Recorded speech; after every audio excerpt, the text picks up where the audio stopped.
우리는 뭐 잘 사나 못 사나 모든 사람들이 살아가면서 나름대로 여러 가지 인생의 어려움을 겪습니다. 재정, 일, 건강, 사람 문제, 뭐 여러 가지 환경적인 문제 이런 것들로 인해서 그 어려움을 겪고 살아가거든요. 근데 많은 사람들이 그 겪는 어려움들을 우리가 착각하거나 과장해서 안 되는 부분이 있는데, 착각은 뭐냐면 나만 왜, 나에게 하필 왜 나만, 이런 어떤 생각을 갖게 되면 더 사람이 비참해지고 더 비관적으로 되죠. 절대 그렇지 않습니다. 우리가 나만 그렇게 겪는 게 아니라는 거죠. 말을 안 했을 뿐이지 누구나 다 가까이 그의 인생을 들여다보면 어려움들이 있고 슬픔이 있고 눈물이 있고 다 있거든요. 그렇기 때문에 나만 이런 일을 다 한다는 어떤 그런 생각 때문에 더 비참해지고 더 절망해서는 안 된다라는 거죠. 예수 믿는 사람이 기본적으로 그런 마음도 분명히 갖고 있어야 됩니다. 그래서 우리는 착각하지 말고 과장하지 말라는 것도 우리가 이게 분명히 이걸 알고 있어야 되는데, 많은 사람이 그 인간은 자꾸 뭔가 이렇게 교만한 마음에서 뻥튀기를 하고 싶어요. 그래서 뭐든지 조그만 것도 크게 뱀 봤다면 용 봤다 그러고 이런 식으로 뻥튀기하는 습관이 있거든요. 인간은 교만해서. 그러다 보니까 이런 게 우리가 인생에 살아가면서 만나는 어려움에 대해서 자꾸 이렇게 과장하고 싶어하는 마음이 있어. 별거 아닌데도 막 죽을 것 같다라고 막 얘기를 하거나 아니면 자기가 그렇게 생각하거나. 그래서 액면 그대로의 어떤 객관적으로 그 어려움이 어느 정도라는 것을 객관성을 가지고 그것만큼만 좀 느끼고 또 어려움을 겪고 이러면 모르겠는데, 그거를 과장해가지고 어려움은 50밖에 안 되는데 그거를 본인이 과장해서 100으로 200으로 만들어 버린다면 이건 분명 어리석은 일이라는 거죠.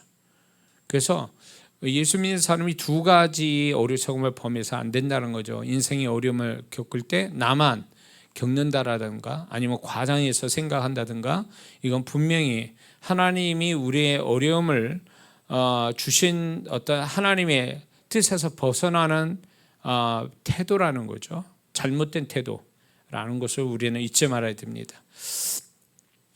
하나님이 고린도전서 10장 13절의 말씀처럼 우리가 감당할 만큼만 주셨다라는 것에 대해서 우리는 위로를 받아야 되고, 또 그걸로 인해서 또 하나님이 그 말씀 뒤에 감당할 말씀에 피할 길 열어주신다. 피할 길, 비상구가 또 있다라는 거죠.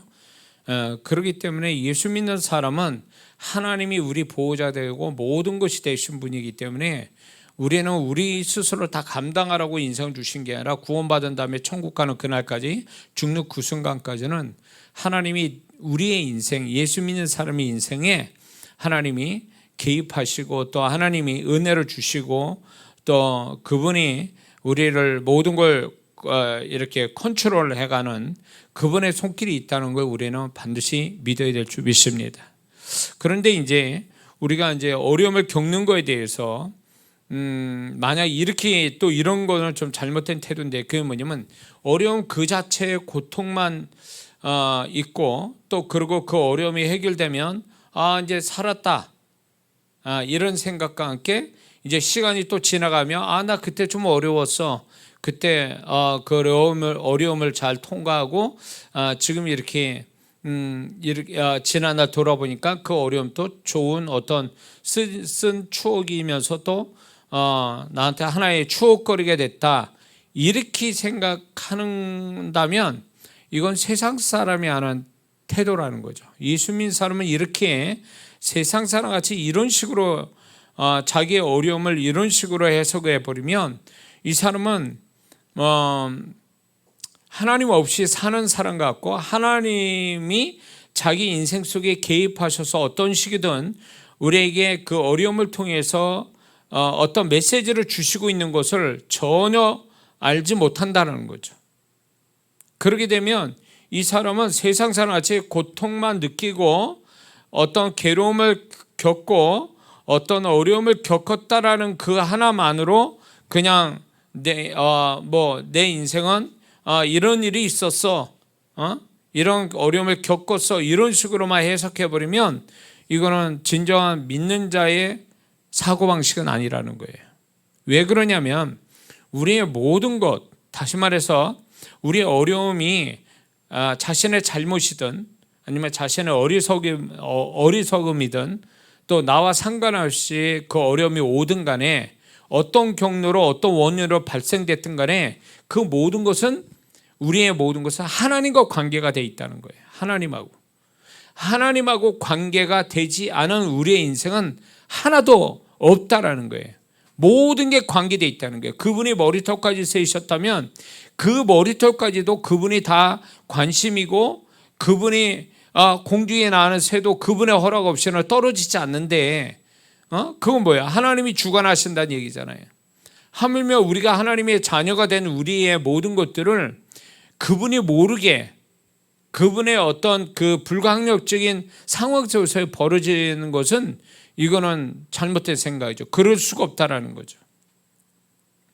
이게 다 하나님과 관계되어 있고, 하나님이 그 어려움을 주실 때는 어려움을 주실 때 그게 어려움을 겪지 않을 수도 있는데 겪게 하셨다라는 것은 그만큼 겪지 않을 수도 있는 것을 겪게 하셨다라는 것은 거기에 아주 임팩트한, 아주 강한 그분의 메시지가 있다라는 것을 얘기하시는 거거든요. 이해가 되세요? 그러니까 그 하나님이 만약에 이거는 얘한테 의미가 없어 그러면 피해가게 하시겠죠. 그냥 우리 모르게 또 피해가게 하실 수도 있어요. 그러나 뭔가 이거는 피해가는 게 아니라 부딪혀서 가야 되는 하나님의 허락된 어려움이라고 그럴 때는 그 부딪히는 어려움의 강도만큼 그분의 임팩트한 강렬한 메시지가 포함되어 있다는 걸 우리는 아주 공식처럼 머리에 아주 새겨놔야 된다는 거죠. 이해가 되십니까?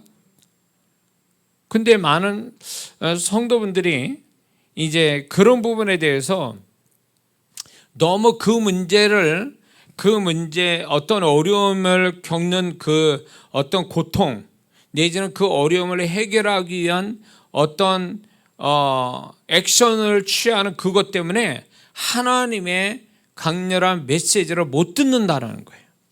해결해야지, 돈이 없으니 돈 꾸러 다녀야지, 병 들었으니 병원 가야지, 일이 안 됐으니 일을 해결하기 위해서 사람 찾으러 다니지, 이런 식으로 거기에다 마음을 뺏기고 거기다 모든 걸, 온 마음을 다 거기다 두니까 결국은 이런 것들이 그 어려움이 크면 클수록 하나님의 메시지도 강렬하다라는 이런 것들을 믿는 자답게 생각하지 않은 채 세상 사람같이 그거를 진행하다 보니까 문제는 해결될지는 몰라도 결국 하나님의 메시지를 듣지 못한다면 그 사람은 반드시 그 하나님 메시지를 듣고 하나님이 원하는 어떤 태도를 가질 때까지 또 그게 반복된다는 거죠.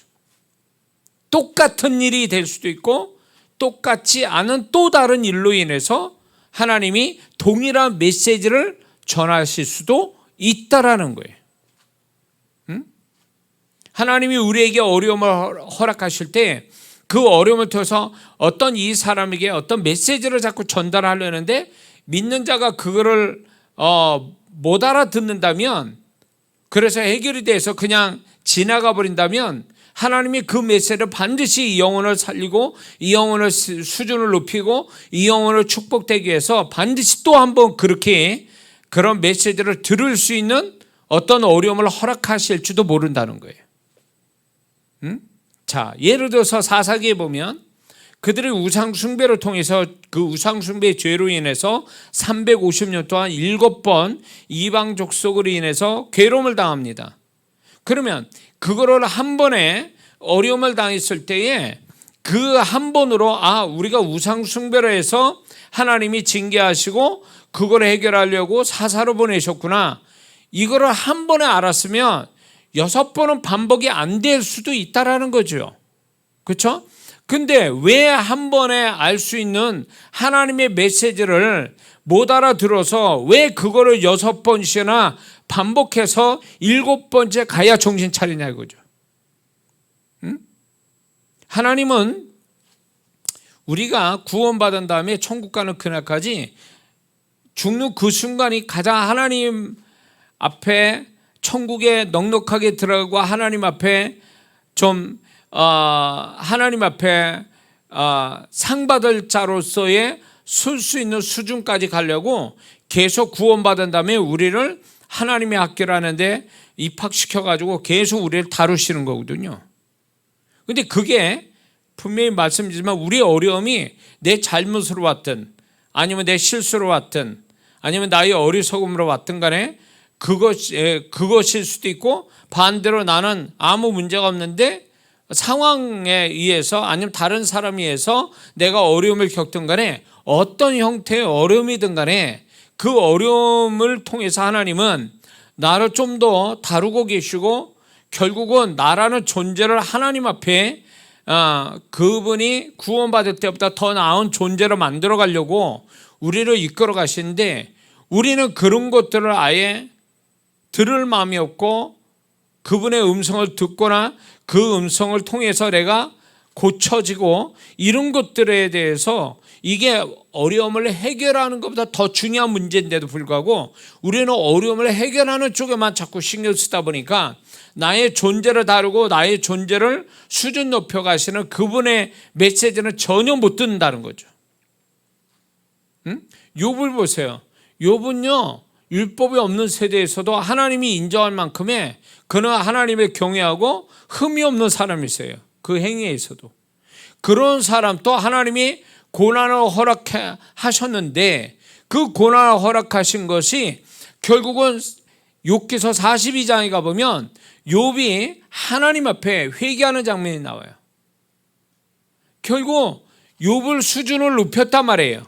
고난받기 전보다 수준을 높이니까 그가 잃었던 걸 갑절로 주시고, 그리고 그는 또 하나님께 더 신뢰받는 자가 되어졌다는 얘기죠.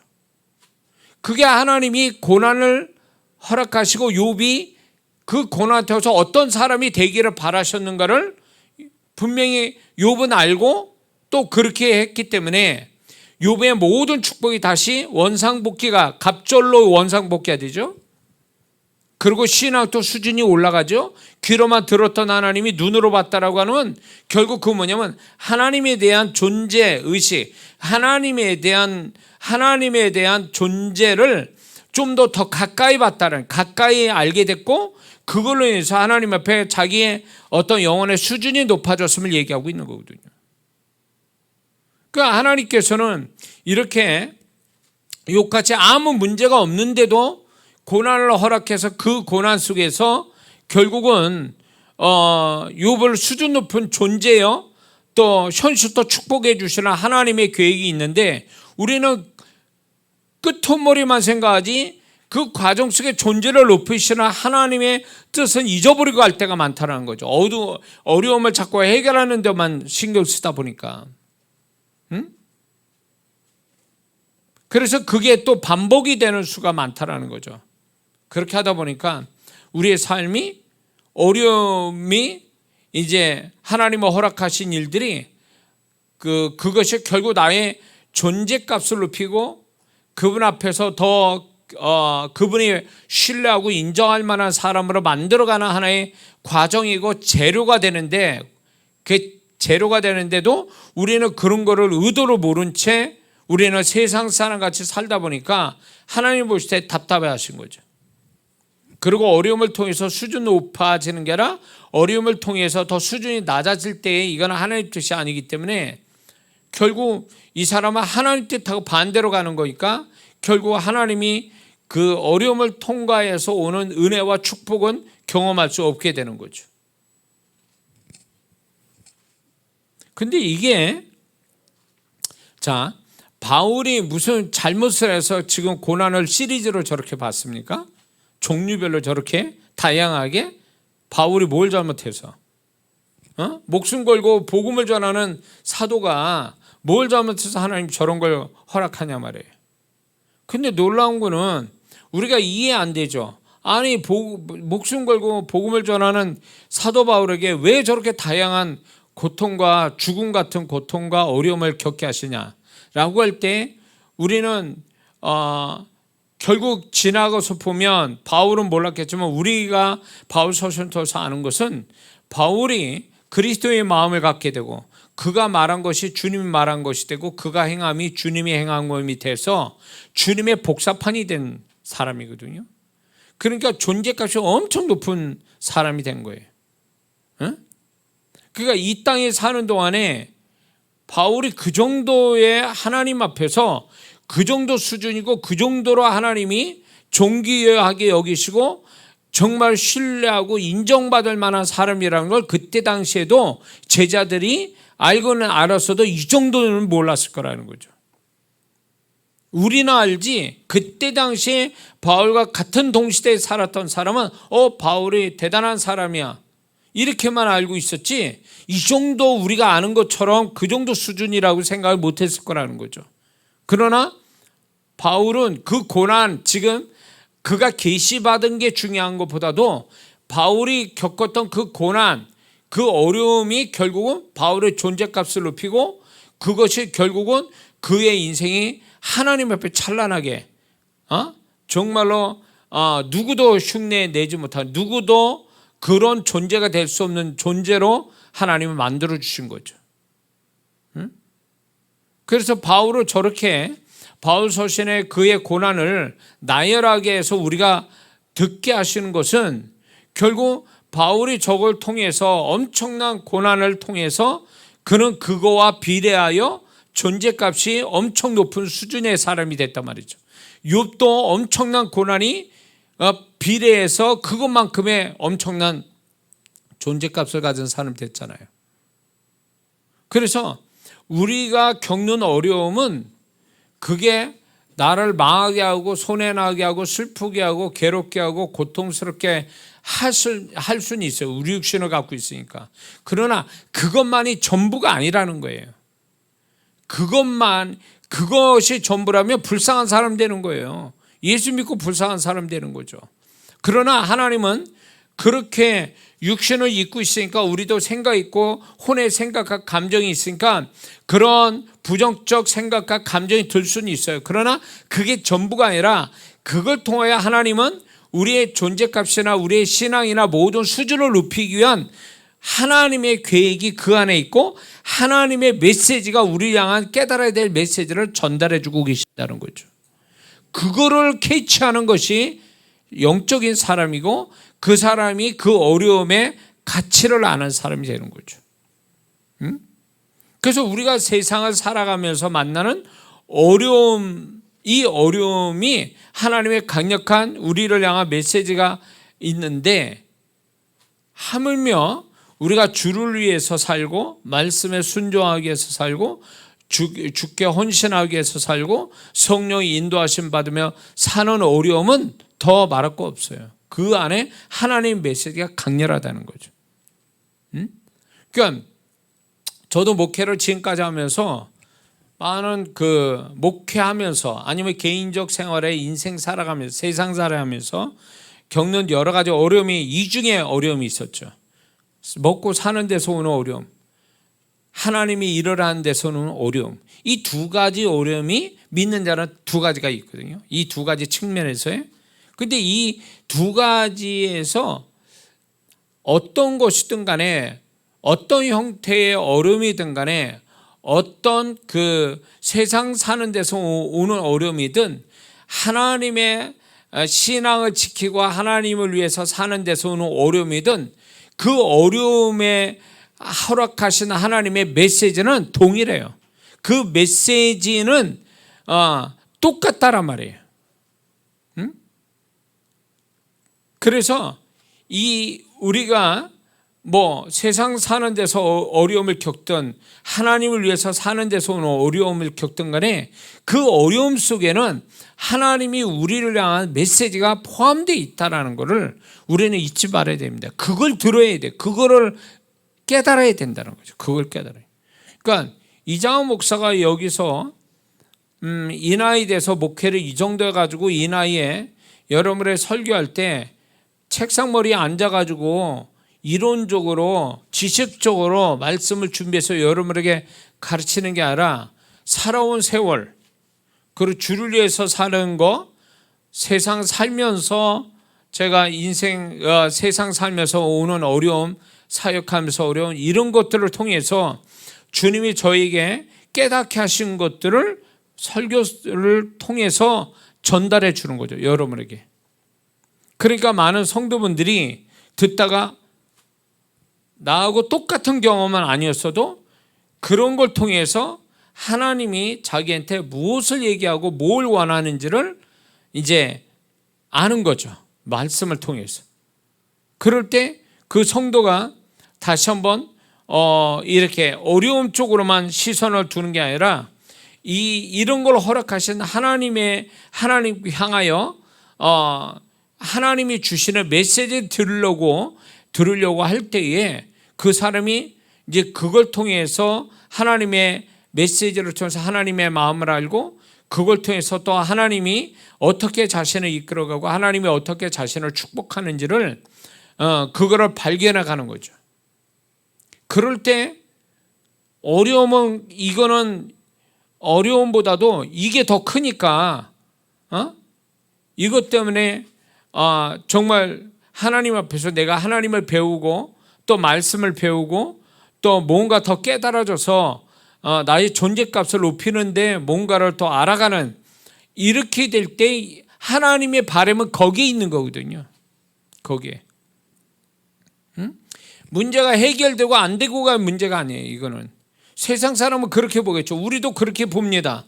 문제가 해결됐냐 안 됐냐 이렇게 보는 관점이 있어요. 근데 우리는 이거보다 더 위의 수준으로, 이거보다 더 중요한 포커스는 뭐냐면 하나님이 이걸 통해서 우리에게 뭘 가르치시고 뭘 말씀하시고 이것을 우리에게 허락할 때 그분의 마음은 또 무엇이고, 결국 우리는 이 속에서 하나님을 어떻게 높여야 되는가, 하나님을 어떻게 영광을 돌려야 되는가를 생각하게 만든다는 거죠. 그게 믿는 자의 태도라는 거죠. 이해가 되십니까? 왜 하나님이 허락하셨는가? 하나님은 이 어려움 속에서 내가 어떻게 하기를 바라시는가? 어떤 태도를 갖기를 원하시는가? 또 어려움을 통해서 하나님은 하나님께 어떻게 영광을 돌릴 것인가? 이런 것들이 떡이 됩니까? 돈이 됩니까? 그러나 그거는 하나님 앞에서 떡이 되고 돈이 되고 해결되는 건 아니어도 그게 하나님 앞에서는 굉장히 중요한 질문이라는 거죠. 중요한 물음표예요. 이게 어떻게 할 거냐. 그게 세상 사람한테 우습죠. 그게. 그러나 하나님이 보실 때는 그게 너무 진지한 거고, 그것 때문에 그것을 우리가 고민하고 하나님의 어떤 메시지 듣고 하나님 마음을 알고 하나님을 높이는, 정말 정확하게 하나님을 높이는 사람이면 그 어려움으로 끝나는 게 아니라 그 사람들의 새로운 어떤 하나님의 축복의 전환점이 되게 하신다는 거죠. 이거는 이론이 아니잖아요. 지금 제가 얘기하는 게 이론이 아니고 하나님이 시퍼렇게 살아계신 가운데 그분의 뜻에 맞추어서 내가 그분의 메시지를 듣고 그분이 바라는 태도를 갖고 이런 거를 알아주는 그분이 계시기 때문에 그분이 원하는 대로 가면 그분은 반드시 결과를 주시는 분이시거든요. 그분이 나를 몰라라 하는 분이 아니잖아요. 그리고 그분이 원하는 태도와 어떤 깨달음을 가지고 고백하고 그분을 높이는데 그분이 그냥 구경만 하고 있을 분은 절대 아니라는 거죠. 절대 아니라는 거죠. 자녀 키우는 부모들은 알 거예요. 자녀가 잘못했어요. 그래가지고 야단치고 또 매를 듭니다. 그래서 이렇게 부모들은 보통 이렇게 하죠. 네가 뭘 잘못했는지 얘기해라. 이렇게 질문하죠.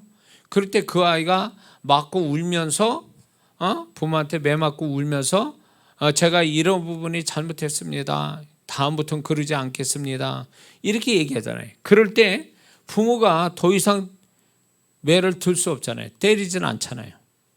오히려 그 잘못을 알고 용서를 구하는 그 자식이 불쌍해 보이는 거예요. 그러면 그걸로 그래 됐다 그러고 딱 끝나는 부모는 없어요.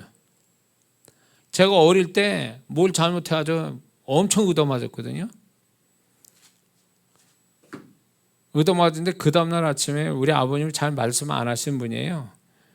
예, 아침에 일어나더니 저한테 용돈을 주시더라고요. 안 주시던 그 용돈을, 생각지 않는 용돈. 얻어맞고 우는 제가 좀 불쌍했나 봐요. 예, 그래서 야 용돈이다 써라, 잘해라. 우리 아버님은 이제 이렇게 경상도 분이라 이렇게 말이 단답형으로 나오는데 그걸 통해서 우리 아버님의 마음을 읽을 수가 있었던 거죠. 제가 잘못해서 의도 터졌지만 그래도 자기 잘못을 알고 용서를 구하고 그런 거에 대해서 부모로서 교육상으로 때리기는 했지만 또 자식이 아파하고 저렇게 우는 걸 보면서 부모가 좋아할 부모는 없죠. 그러니까 그거를 좀 보상하는 차원에서 용돈을 주시는 거죠. 근데 저는 하나님도 그렇다고 봐요.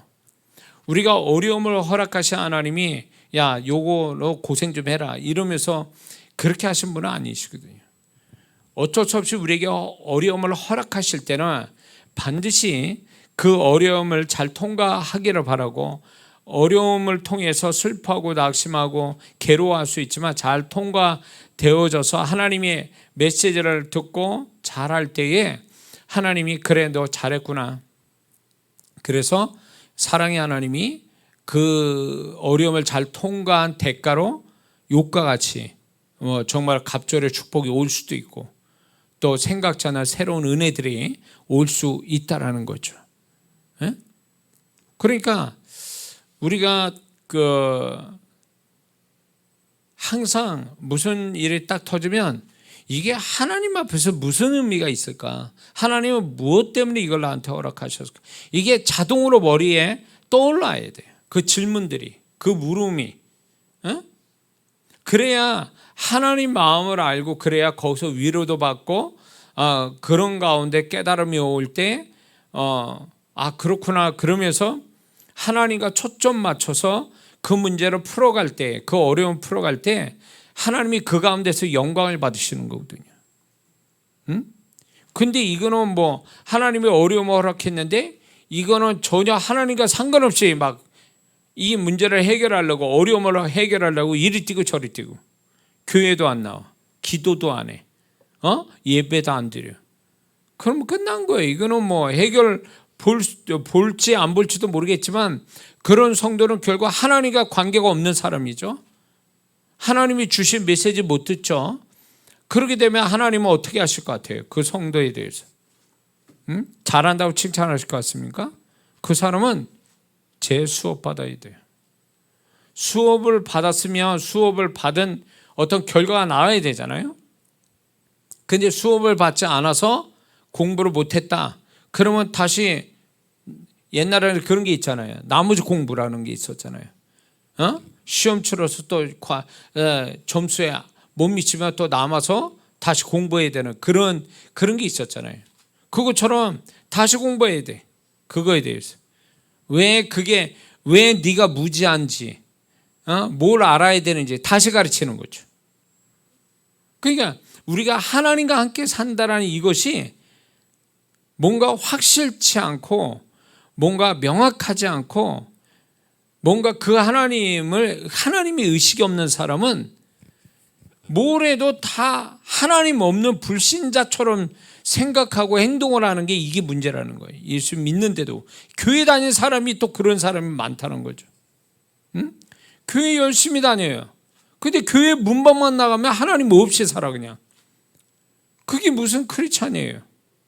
교회 다니는 종교인이지 그게 정말 하나님과 함께 사는 신앙생활하는 사람이냐? 아니에요. 그런 사람은요. 우리는 본능적으로 아이가 본능적으로 엄마를 찾듯이, 갓난아이가 엄마를 찾듯이 우리는 본능적으로 하나님을 찾는 사람이 되어야 되거든요. 어려울수록 그분을 더 찾게 되고 그분께 더 가까이 가야 이 사람이 정말 구원받은 사람인 거지. 이게 자칫 잘못하면 우리가 이런 게 있어요. 예수님 영접했습니다. 영접을 정말 했다면, 정말 영접해서 하나님의 자녀로 거듭났다면, 그 자녀라 거듭나면 자녀다운 모습이 있어야 된다는 거예요. 자녀다운 모습, 하나님 자녀다운 모습.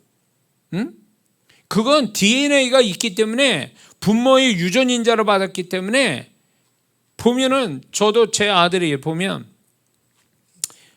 제가 가르친 것도 아닌데 어떻게 보면 나하고 똑같은 부분이 있어요.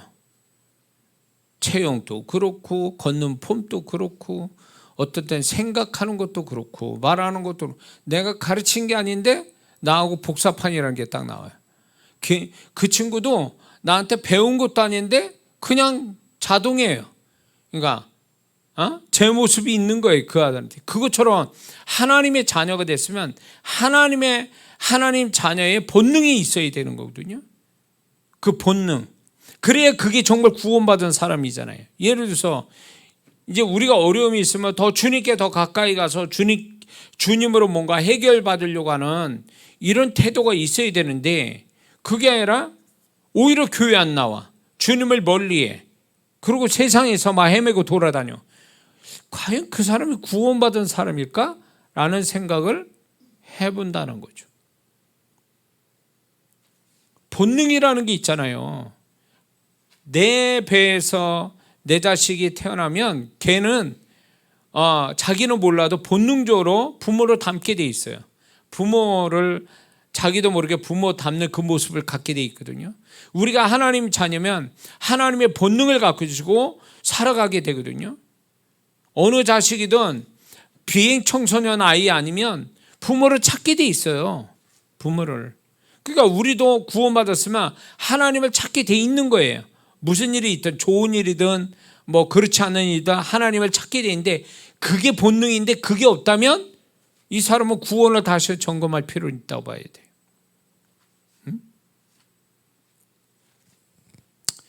자, 그래서 우리가 이제 하나님이 우리에게 어려움을 허락하실 때는 그 이유가 단순치 않아요. 세상 사람은 어떤 어려움을 겪잖아요. 그러면 만약에 병 들었으면, 병이 있으면 병원 가는 거죠. 병원 가서 해결합니다. 돈이 없으면 돈을 빌릴 때를 찾아다녀요. 일이 안 되면 일이 되게 만드는 방법이나 또 도울 사람을 또 찾아다닙니다. 이런 식으로 해결하거든요. 근데 예수 믿는 사람은 그런 식으로 해결되는 게 아니에요. 왜냐하면 하나님이 개입되어 있기 때문에 하나님의 의도, 하나님의 메시지를 듣는 것이 굉장히 중요하다는 거죠. 그래서 우리는 생각하면서 살아야 돼요. 믿는 자는요. 생각이 없이 그냥 되는 대로, 벌어지는 대로 그거 해결하냐고 막 살다 보면 하나님과 전혀 상관없는, 또 하나님이 주시는 은혜는 놓쳐가면서 살 수밖에 없는. 근데 교회로 다녔는데 결국 보면 하나님과 상관없이 그냥 살다 보니까 혼자 사는 것 같은 기분이 드는 거죠. 어려우면 어릴수록 그 하나님의 은혜가 있어서 그 은혜를 간증하고 자랑하는 사람이 되어야 되는데, 어려움이 있는데도 혼자 광야에 서 있는 사람처럼 돼버려서 아무것도 느낄 수 없고 도움을 못 받는다면 이 사람의 신앙이 뭔가, 이 사람은 삶을 풀어가는데 방법이 잘못되어 있는 거예요. 믿는 자다운 삶의 방법이 아니, 패턴을 가지지 않은 자의 모습인 거죠.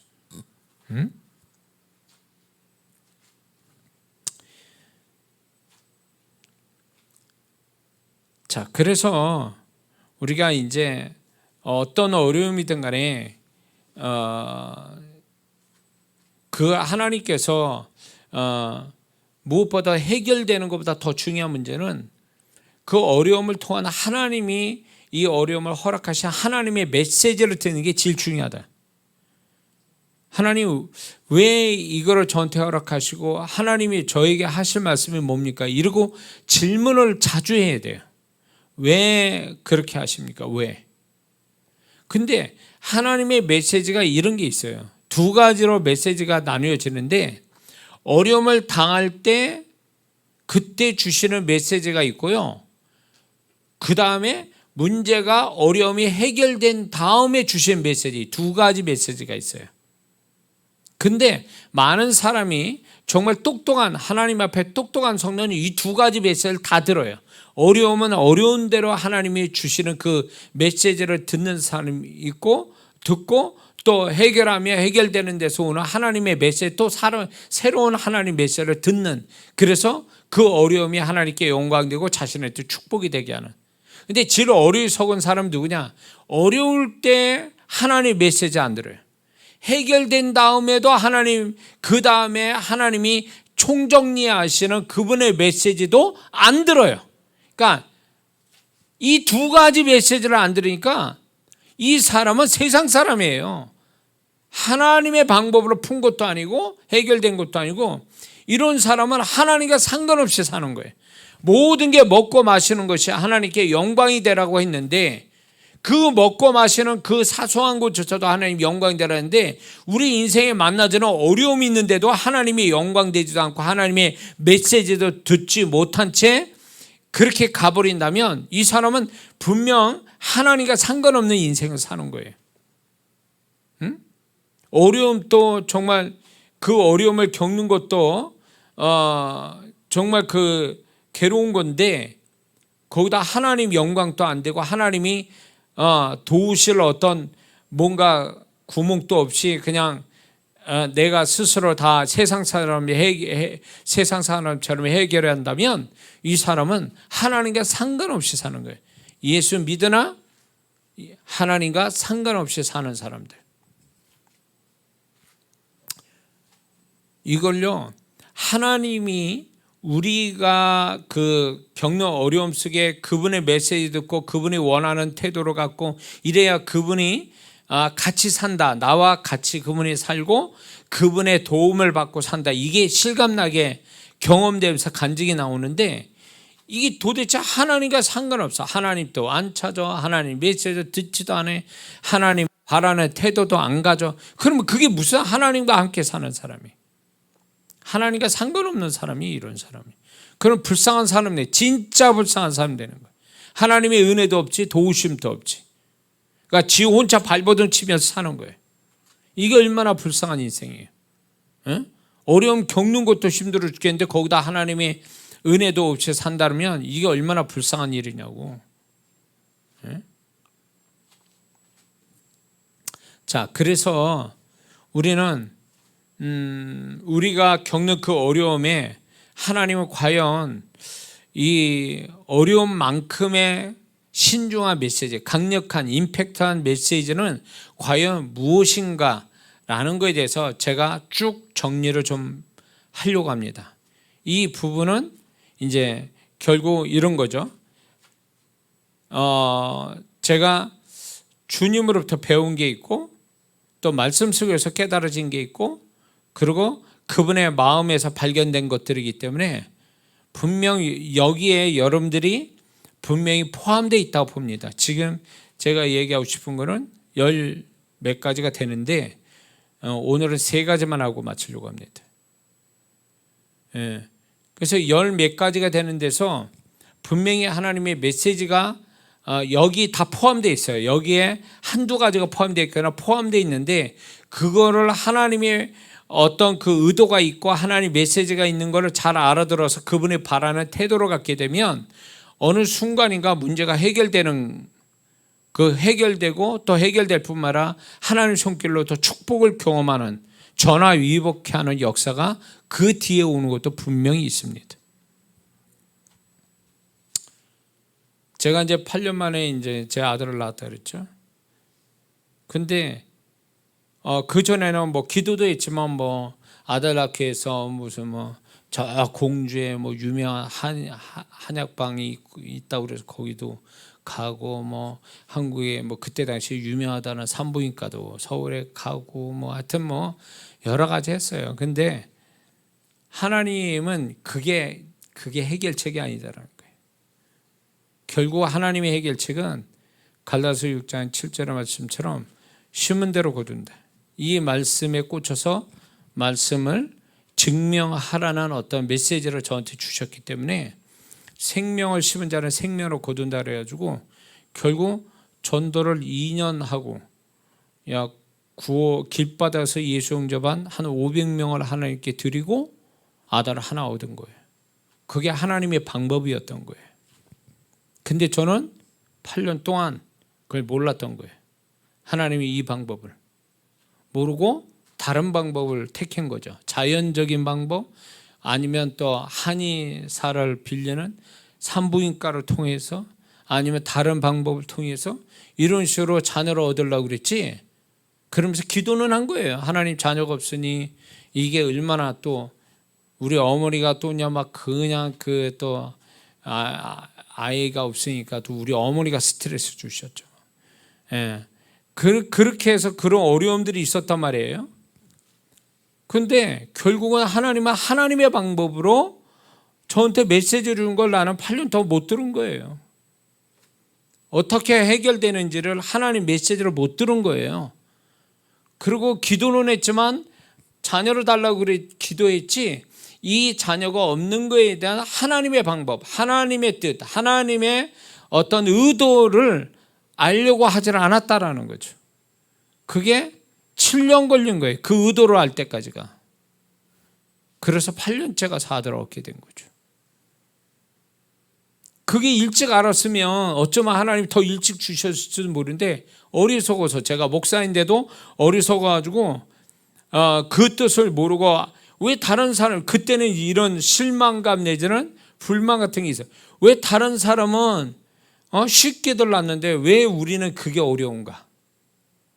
인생은 누구한테는 쉽고 누구는 어렵고 동일한 일인데 누구는 어려운데 누구는 쉽게 나고 누구는 어려운데 또 누구는 또 쉽게 되고 뭐 이런 인생사가 다 그렇다고 그랬는데 왜 나는 쉬운 게 어려운가? 나한테는 이런 것들이 하나님 이게 뭡니까? 라고 묻기는 했어도 답을 얻지 못한 거예요. 근데 결국은 하나님은 믿음을 통해서 자녀를 얻는 이게 하나님의 의도였던 거예요. 온갖 내 가지고 있는 나와 박목사 가지고 있는 믿음을 전부 다 써서 믿음을 통해서 축복받는 그 2년을 거쳐서 전도해서 영혼들을 살리는 이게 하나님이 계획된 일이었고 그거를 일찍 알았으면 벗어 주셨겠죠. 근데 나는 하나님 의도를 몰랐어요. 그러니까 7년 동안 안 됐던 거죠. 그래서 많은 성도분들이 그런 게 있어요. 자기는 이 방법으로 해결하려고 그래. 백날 가도 안 돼. 그거 안 되는 게 있어요. 그럼 지혜가 부족한가? 뭐가 부족한 건가? 그러면서 그거에 고민하죠. 그런데 믿는 자가 어떤 현실적인 문제를 풀어가는 그 방법을 가지고 자꾸 고민할 게 아니라 왜 안 될까를 하나님께 물어야 되거든요. 하나님 왜 이게 안 됩니까? 왜? 무엇 때문에 안 되는 거예요? 하나님 하나님이 말씀해 주세요. 이래야 되는데 하나님 이게 돼야 되니까 도와주세요. 이런 식으로만 얘기하는 거죠. 도와달라고 얘기하지 왜 이게 안 되냐고 하나님 앞에 근본적으로 하나님이 왜 이게 안 되냐고 물어보지는 않는다라는 거예요. 하나님의 방법을 하나님 이게 방법이 맞냐고 하나님은 뭘 바라시고 내가 뭘 깨닫고 어떤 하나님이 바라는 방법은 뭐냐고 이걸 물어봤어야 되는데 이게 아니라 물어보진 않고 내 생각한 대로 하나님 이렇게 도와달라고 그런 식으로 기도해 왔으니까 하나님도 답답해 하신 거죠. 응? 하나님의 생각을 생각해 보지 않은 거죠. 내 생각이 맞다라고 하고 내 생각을 지지해 달라고 하나님께 하소연한 거지 하나님의 뜻을 알고 하나님 뜻에 맞추어서 해보려고 하는 생각은 안 가졌다는 거죠. 그러니까 제가 자녀를 얻는데 7년 동안 안 됐던 거죠. 근데 그게 안 돼서 안 된 게 아니었어요. 하나님의 방법대로 하지 않아서 안 됐을 뿐이에요. 하나님 방법대로 안 해서. 그래서 끝내는 모르니까 하나님이 7년 7년이 전도를 하면서 결국은 2년 전도하고 그게 이제 7년쯤 되니까 하나님이 그 방법을 가르쳐 준 거죠. 그러니까 2년이었으니까 그 전도하고 6년, 7년, 2년 동안 그게 하나님의 방법이었던 거예요. 하나님 방법. 그거를 일찍이 알았어야 되는데 나는 몰랐던 거죠. 그러니까 오늘날에도 많은 성도분들이 이렇게 하는 사람 많아요. 그게 죄된 게 아니잖아요. 그러니까 우리는 죄된 게 아니면 무조건 하나님 나를 지지해달라고만 그렇게 밀어붙이는 경향이 있어요. 이게 맞다고 생각합니까? 많은 성도분들이 이건 죄된 게 아니니까 하나님 나를 도와주셔야 돼요. 이런 식으로 하나님 앞에 의무감을 자꾸 하나님 날 도와주셔야 돼. 나는 이게 죄된 게 아니니까 이 방법이 맞는 것 같습니다. 그러니까 이거를 도와주셔야만 돼요. 이런 식으로 하나님께 말하는 사람들이 있어요. 이거는 좀 더 신앙의 수준이 아직도 수준이 올라가지 않아서 그렇게 생각하는 거예요. 저도 그랬으니까 목사님 저도. 안 될 때는 이렇게 물어보다. 하나님 이 방법이 아닌데 하나님의 방법은 뭡니까? 제가 그 하나님의 방법 가지고 하겠습니다. 다시 하겠습니다. 이렇게 하나님이 그 방법을 가르쳐 주실 텐데 하나님의 방법을 찾을 생각 안 하고 내 방법대로 해달라고 지지해달라고 도와달라고만 하니까 하나님도 답답해 하시는 거예요. 어릴 때는 그렇게 하지만 신앙을 가르치고 이 하나님과 동행하는 법을 가르치기 위해서 나의 생각은 다른 데 있어. 내 방법은 다른 거야. 넌 그걸 물어봤어야 되고 그걸 물어보면 내가 가르칠 텐데 너는 그걸 묻지도 않았기 때문에 네 고집대로 하겠다는데 나는 그걸 찬성 안 한다는 거예요. 난 찬성 안 한다. 그러니까 이 사람은 고집을 피우면서 계속 자기 방법을 하거든요. 기도 안 한 사람이 아니에요. 교회 다니면서 기도는 하죠. 근데 하나님은 그 방법이 아니다라고 이 사람이 들어야 되는데 들을 마음이 없는 거예요. 하나님 앞에. 묻지도 않지만 들을 마음도 없는 거예요. 그러니까 내 방법이 맞다라니까 내 방법만 지지해달라는 거죠. 그 사람은 안 돼요. 왜?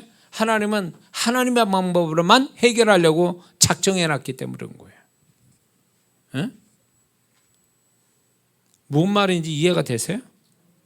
그러니까 뭔가 자기 방법대로 막 해다가 안 되면요 눈치를 채야 돼요. 이게 하나님의 방법을 알아서 하나님의 방법대로 가라고 하신 메시지구나. 이게 그렇게 가야 되는데 많은 성도들이 이 방법을 한다면 저 방법 여러 가지로 찾으러 다녀요. 막 그러니까 하나님도 답답해하는 거예요. 왜 그 고생하냐는 거예요. 넌 나한테 물어보라 말하는 거지. 물어봐라. 그러면 내가 너한테 가르칠 거고 가르칠 텐데 네가 알게 되면 할 거냐 말 거냐. 알았으니까 네가 할 거냐 말 거냐는 네 선택의 문제다. 이렇게 얘기할 텐데 아예 묻지도 않으니까 모르는 거예요. 하나님의 방법에 대해서도. 그러니까 자기 고집대로 가는 거예요. 고생은 고생대로 하고 되는 건 하나도 안 되고 하나님이 도와주시지 않는 것 같고 그러니까 뭔가 이상하다는 생각 들죠. 왜 내가 죄 짓는 것도 아니고 이건 분명히 내가 어려움 속에서 하나님이 도와주셔야 되는 건데 왜 안 도와주시지? 이러면서 고민을 하게 되죠. 그러면 그때쯤 눈치를 채서 하나님께 물어봐야 되는 거예요. 물어봤어야 되는 거라고. 안 물어보니까 결국은 하나님도 가르쳐 줄 수 없는 거죠. 그러면 그거를 물어보고 알 때까지는 계속 시간이 흘러갈 수밖에 없어요.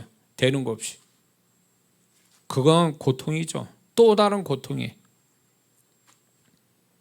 그러니까 저같이 그렇게 되면 안 된다는 거죠. 일찍이 하나님의 방법이 딱 정해져 있는데 그것도 알아보지도 않고 묻지도 않고 그것대로 할 생각을 안 하고 내 방법대로 계속 하다 이 방법 저 방법 해서 안 된 거죠. 그러니까 하나님이 나중에 불쌍해가지고 가르쳐 주신 거죠. 자, 그래서 우리가 죄된 것만이 아니라 죄가 아니더라도 뭔가 하나님이 내가 잘못한 것이 아니더라도 뭔가 하나님이 우리의 어려움은 분명 하나님이 그만큼의 메시지가 있다라는 걸 공식으로 여겨서 우리가 그 메시지를 들으려고 하는데 그러면 열 몇 가지의 하나님 메시지가 있는데 우리 어려움 속에는 그걸 하나하나 이제 찾아가서 우리가 머릿속에 담아둬서 내가 어떤 어려움을 겪으면 어떤 문제, 이게 어떤 메시지냐라는 걸 찾으면 더 쉽겠죠. 그래서 하나님 메시지대로 움직이면 되겠죠. 첫 번째 다 아는 것처럼 회개하기 위해서 어려움을 허락하시는 거예요. 회개. 자, 그런데 이게요, 이제 아까 얘기했지만 욥은요, 욥기 42장 6절을 보면 내가 티끌과 재 가운데서 회개하나이다, 이런 말을 그전에는 안 했어요. 근데 욥은 뒤에 가서 그 얘기하거든요. 근데 그 앞절은 뭐냐면 하나님을 귀로만 듣다가 이제 눈으로 보게 되었나이다, 이래요. 그걸 통해서 이제 회개하게 됩니다. 하나님을 가까이서 만나니까 자기 거룩하신 하나님을 통해서 자기 죄를 보게 된 거예요. 그러니까 욥은 고난을 통해서 하나님을 알게 될 뿐만 아니라 더 자세히 알게 될 뿐만 아니라 그걸 통해서 자기의 근본적인 죄를 보게 된 거예요. 하나님이 욥의 이 고난의 목적은 결국 그거였던 거예요. 욥을 자기가 스스로 의인이라고 하나님도 인정하는 의인이지만 결국 그도 하나님 앞에서, 거룩하신 하나님 앞에서 자기도 별 수 없는 죄인이라는 것을 인정해야만 하는 것, 인정해야 된다는 걸 하나님이 고난을 통해서 가르치신 거거든요. 근데 욥은 그대로 하나님이 의도한 대로 자기의 죄를 발견하면서 회개한다고 고백을 하거든요. 그러니까 이 욥이 자기도 그 전에 고난을 당하기 전에 발견하지 못한 자기의 죄성을 발견한 거예요. 고난을 통해서. 그게 하나님의 뜻이었다는 거, 하나님의 메시지였고, 이 고백한 다음에 그의 모든 게 회복이 됐다는 게 아주 의미심장한 거예요. 다윗은요, 시편 32편, 38편, 51편을 보면 다윗은 하나님 앞에 고난을 받아서 자기가 죄인인 것을 아주 적나라하게 고백해요. 이 시편을 세 군데를 찾아보니까. 그러니까 다윗은 억울함을 당하고 쫓김을 당하고 죽음의 골짜기를 다녔지만 그게 자기가 잘못이 없는데 억울하게 당했다고 그렇게 하소연한 게 아니에요. 그 고난을 통해서 그는 시편 32편, 38편, 51편에서는 그 속에서 자기가 하나님 앞에 잘못됨을 발견한, 회개하는 고백이 여기에 나온단 말이에요. 또 요나도 보세요. 요나가 2장에 가서 물고기 뱃속에 들어서 그가 회개하지 않습니까? 그 이전에는 회개하는 게 아니라 도망가서 자기 합리화시키기 위해서 도망갔잖아요. 베드로가 누가복음 5장에 물고기 2배 가득 채우는 것을 경험하잖아요. 그 경험한 그것이 결국 나중에 거룩하신 주님 만나서 자기는 죄인이라고 고백을 스스로 하잖아요. 이게 뭐냐면 베드로가 물고기를 못 잡는, 밤새도록 물고기 못 잡아서 눈이 충혈되고 축 처진 상태에서 주님이 2배 채울 때 그 물고기 못 잡은 그걸 통해서 베드로는 주님을 정말 만난 거죠. 요한복음 1장에서도 베드로가 동생 안드레를 통해서 주님 만났거든요. 만났고 베드로라는 이름까지 줘줬는데도 식군동하고 돌아가서 주님 안 만난 사람이에요. 그러나 여기서 자기 인생에 정말 하룻밤이지만 정말 그 고난이죠. 물고기를 한 마리 못 잡고 집에 들어가는 그 상황 속에 거룩하신 주님 만나서 자기가 죄인이라는 걸 발견하잖아요. 그것이 결국 베드로의 인생을 바꾸는 시작점이 되잖아요. 그러니까 우리의 고난 속에 하나님이 고난을 허락하실 때, 어려움이 겪을 때, 나는 의로운데 저 사람이 나한테 잘못한 거지, 나는 잘못이 없어, 나는 억울한 사람이야, 이렇게 말한다면, 그걸로만 시종일관 말한다면 이 사람은 그 어려움을 허락하신 하나님의 뜻을 모르는 사람이에요. 억울함을 당해도 결국 하나님은 나한테 뭔가 하나님 앞에서, 아니면 그 사람 앞에서, 그 상황 앞에서 내가 뭔가 하나님 앞에 미처 발견하지 못하는 잘못을 발견시키려고 허락된 어려움이거든요. 근데 나는 처음부터 끝까지 나는 의인이야. 처음부터 끝까지 난 잘못한 게 없어. 그러면 이 고난을 허락하신, 어려움을 허락하신 하나님에 대하여 저항하는 것과 같은 거예요. 응? 욥이 끝까지 자기는 의롭다고만 얘기한다면, 새 친구를 통해서 자기가 의롭다 계속 얘기만 했다면 그거 어떻게 되는 거예요? 욥의 결말은 이상하게 나겠죠? 그러니까 결국은 우리가 우리의 인생에 어려움을 허락하신 것은 근본적으로 첫 번째는 뭐냐면 우리가 미처 발견하지 못한 나의 잘못됨, 죄를 발견시키기 위해서 하나님이 허락하신 일들이거든요. 그게 표면적으로 뭐 도덕과 윤리적인 죄뿐만 아니라 좀 더 깊이 들어가서 그 사람 마음속에 있는 그 사람의 자기도 발견하지 못한 죄, 이런 것까지 다 들춰내기 위해서 하나님이 그 죄를 발견해서 회개케 하기 위해서 하나님이 어려움을 허락하시는 거거든요. 근데 이게 회개할 마음은 없고 나는 억울합니다, 막 이런 식으로 계속 이렇게 간다면 이 사람은 어려움을 허락하시는 하나님 뜻의 반대편에 서 있는 사람이 될 수밖에 없는 거죠. 신앙의 어려움을 겪을 수 있죠. 예수님 잘 믿기 위해서 하는 데서 오는 어려움이 있어요. 말씀을 순종하면서 오는 어려움도 있어요. 근데 그것이 다 어려운 거고 나는 하나도 잘못이 없고 이렇지 않다라는 거죠. 하나님은 어떤 식이든 우리가 신앙으로 어려움 오든 세상 살이에서 어려움 오든 그 어려움 속에는 분명히 우리가 하나님 앞에서 고백되어지고 잘못을 인정해야 되고 회개할 부분이 있다라는 것을 전제로 한다는 거예요. 그래서 그거를 의도적으로 우리는 찾으려고 하는 것이 하나님이 어려움을 허락하신 이유가 된다는 거, 우리가 잊지 말아야 될 줄 믿습니다. 무조건 나는 잘못이 없는데 내지는 나는 억울한데 이런 식으로 계속 가면 그 사람은 하나님의 은혜를 못 받게 돼 있어요. 그렇게 의롭고 억울하기만 하다고 하는 사람이 과연 하나님이 그래도 다 알고 계신 그 하나님이 그 사람이 알지 못했던, 그 사람도 미처 생각지 못한 뭔가 하나님 앞에 회개할 부분을 알게 하려고 하는데 이거를 안 찾고 이거를 발견하는 게 아니라 오히려 나는 의로운 사람이고 저 사람을 죽일 사람이고 나는 억울하고 저 사람이 가해자고 뭐 이런 식으로 얘기한다면 이제 하나님은 더 이상 그 사람을 얘기를 안 하신다는 거죠. 그래서 하나님은 우리가 어려움을 통해서 우리의 죄를 발견하고 회개케 하시는 것이 하나님이 어려움을 허락하신 어떤 이유 중에 하나가 되는데, 이 회개도 말이에요, 하나님이 기한 안에 용서하시는 기한 안에 회개를 해야지, 그래야 회개의 축복을 받고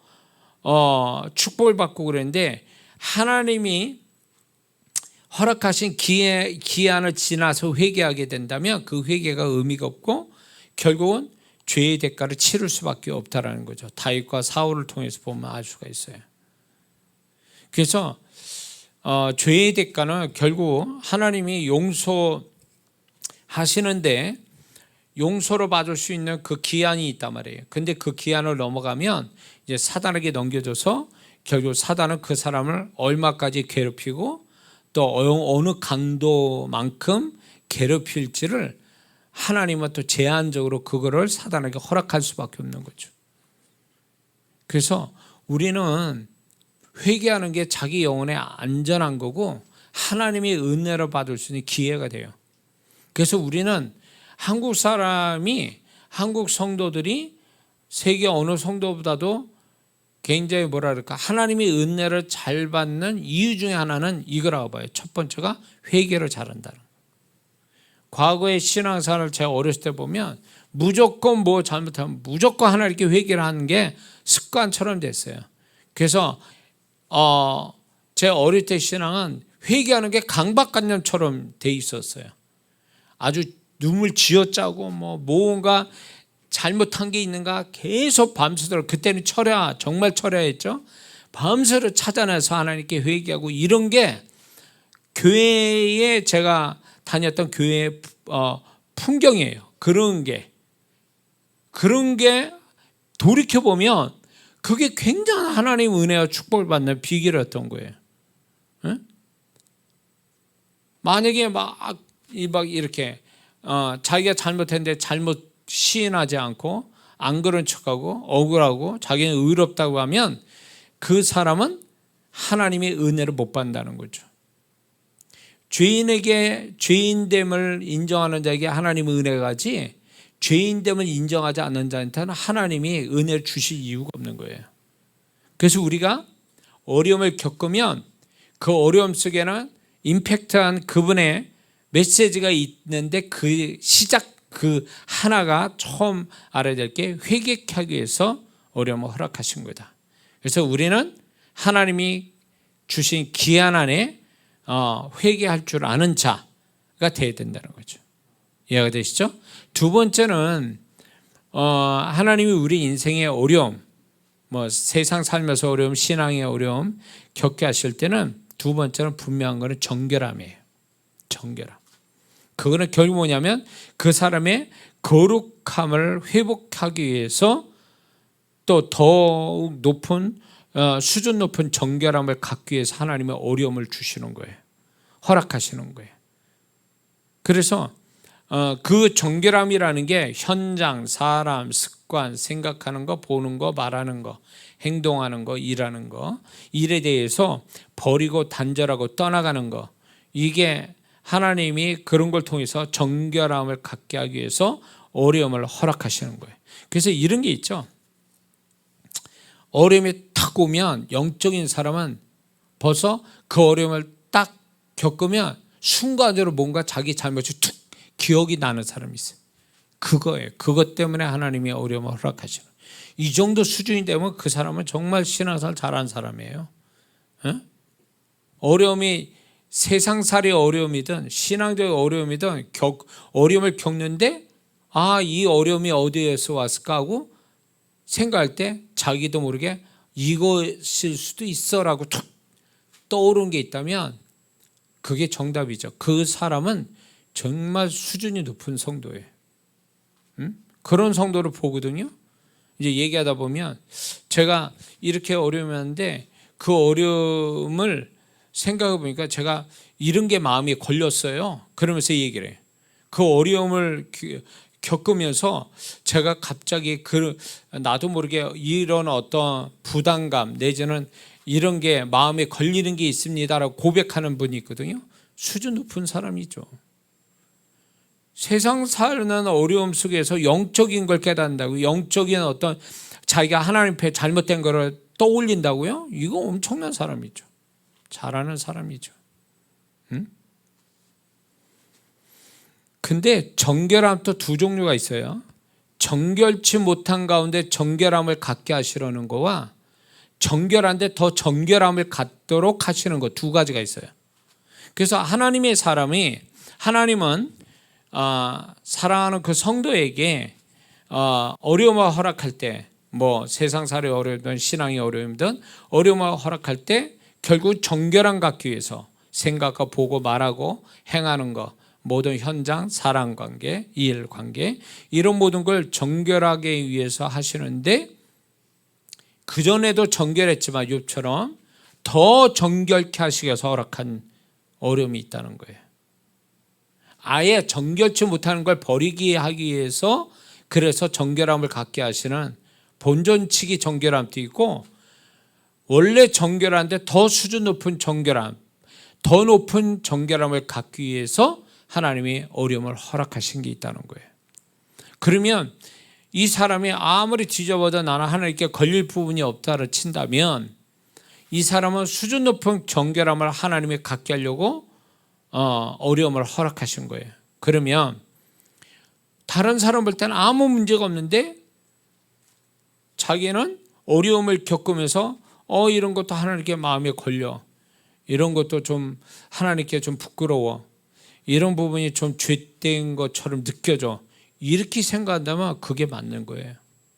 그리고 정말 그렇게 해서 하나님 앞에 죄는 아닌데 죄인처럼, 죄가 아닌데 죄처럼 하나님께 회개할 줄 안다면 이 사람의 이 정결함이 그 사람의 존재값이 되고 이 정결함을 높이는 데서 오는 하나님의 축복이 반드시 있어요. 욥처럼. 정결치 못한 거를 정결케 하는 본존치기 정결함 또 축복이 있거늘 정결한 데서 더 정결한다면 하나님이 축복이 없겠습니까? 그 이상의 축복이 있죠. 욥처럼 갑절의 축복이 따르죠. 그래서 오늘날 우리가 신앙생활 하는데 저는 이런 생각 들어요. 오늘날 성도분들도 그렇고 목사님도 이 두 가지가 말하기를 꺼려하는데 죄의 부분하고 그 다음에 귀신의 부분이에요. 이 두 가지를 잘 말을 안 하려고 그래요. 근데 이 두 가지는 언제든지 말을 해야 되는 주제잖아요. 죄 때문에 우리가 망했잖아요. 그리고 그거를 죄를 져서 우리를 타락하게 만든 게 귀신 역사가 있었잖아요. 에덴 동산부터. 그래서 우리는 귀신의 역사를 알아야 되고 물리쳐야 되고 죄를 이기면서 더 정결함을 갖고 가는 거, 이게 오늘날 우리 이 마지막 세대 때에 너무너무 중요한 주제인데 이 부분은 그냥 슬쩍 지나가요. 부담스러우니까. 그리고 다른 얘기를 자꾸 하려고 그래요. 다른 걸로 자꾸 신앙을 소위 말해서 이렇게 그걸로 메꾸려고 하는데 우리는 분명히 알아야 됩니다. 이 죄를 통해서 거룩함을 갖는 거와 또 귀신의 역사를 이기는 거, 이게 신앙의 가장 기본이 되는 건데 이걸 놓치면 안 된다는 거죠. 이걸 놓치면. 오늘 주님 오심이 가까운데 주님으로부터 들림받을 신부의 신앙이라는 게 기본은 정결함이거든요. 만약에 약혼한 여자가 딴 남자하고 눈이 맞아서 노란한다면 그거 돌 맞아 죽는 거예요. 유대법으로 보면. 그러니 우리가 정말 그분의 신랑으로 우리는 신부로서 그분께 들림받는 첫째 조건이 뭐예요? 지식이 아니에요. 열정도 아니고 체험도 아니라고. 제일 중요한 건 거룩함이에요. 이 거룩함을 갖기 위해서는 뭐가 전제가 돼야 돼요? 회개가 전제가 돼야 되잖아요.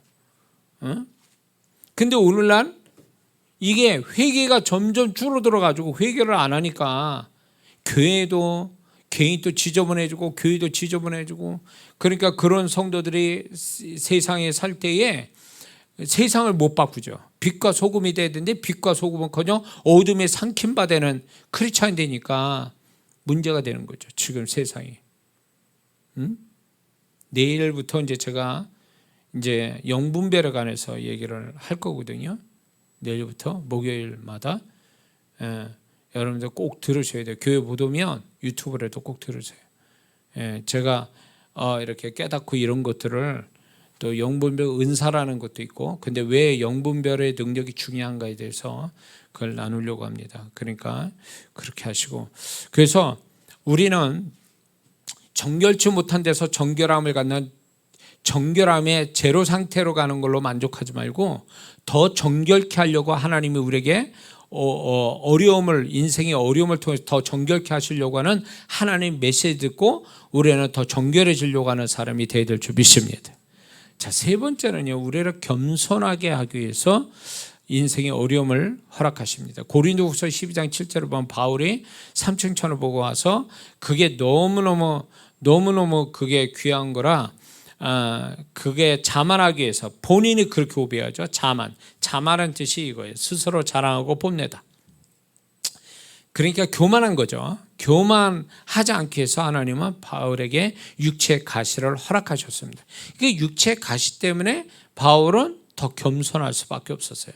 육체의 가시 때문에 갈라디아 교인한테는요, 소위 말해서 본인 스스로도 바울이 그때 당시 성경학자들은 이게 아마 간질일 거다. 간질. 이런 식일 거다라는 성경학자들이 있어요. 왜냐하면 성도들이 다 보고도 혀를 찰 정도로 안 됐어 할 정도로의 불쌍한 현상이 있었단 말이에요. 바울에게 육체의 가시라는 게. 결국 그렇게 된다면 바울은 복음을 정말로 엄숙하게 전하고 주님의 통로자 되고 이러는데, 한편으로는 육체의 가시 때문에 성도들한테 아주 정말 흉한 어떤 모습을 보일 때에 바울은 그거에 컴플렉스가 있었단 말이에요. 그래서 그 성도들한테 자기가 이방인 사도로서의 사도의 권위가 떨어질까 봐 어떤 걱정하는 부분이 있었단 말이에요. 그러나 갈라디아 교인들은 나를 천사처럼 대했다라는 고백이 나오거든요. 그렇게 쓰고 있어요. 그래서 그거에 대한 고마움을 갖고 있어요, 바울이. 그런 걸 보면 바울은 그런 걸 통해서 하나님이 왜 그가 육체의 가시를 통해서 어려움을 겪게 하시는가는 결국 본인 스스로 깨달은 거죠. 하나님이 교만하지 않기 위해서 더욱 겸손하게 만드시려고 어쩔 수 없이 육체의 가시가 있었다라고 얘기하는 거죠. 이런 부분이 있어요. 미국의 유명한 신유 은사들, 신유 은사를 받는 분 중에 간혹가다 그런 분이 있어요. 한두 사람이 아니거든요.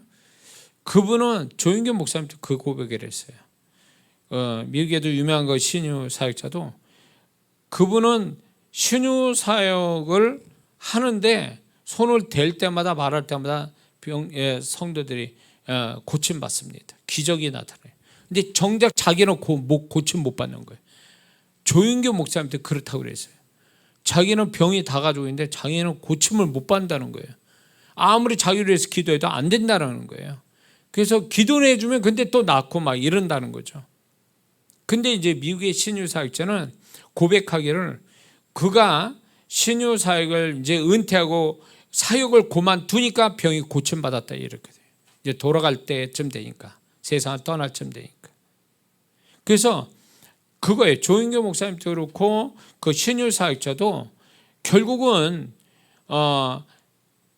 자기도 병이 고침받고 남도 자기의 손으로 막 입으로 말할 때마다 대놓고 고침받을 때 얼마나 교만해지겠어요. 얼마나 자기도 모르게 자랑하고 싶고 막 교만해지겠어요. 근데 다른 사람 고치는데 자기는 못 고쳐. 이게 얼마나 핸디캡이겠어요. 얼마나 컴플렉스겠냐고. 이거를 통해서 이제 낮추시는 거죠. 주님이 겸손을 하게. 예?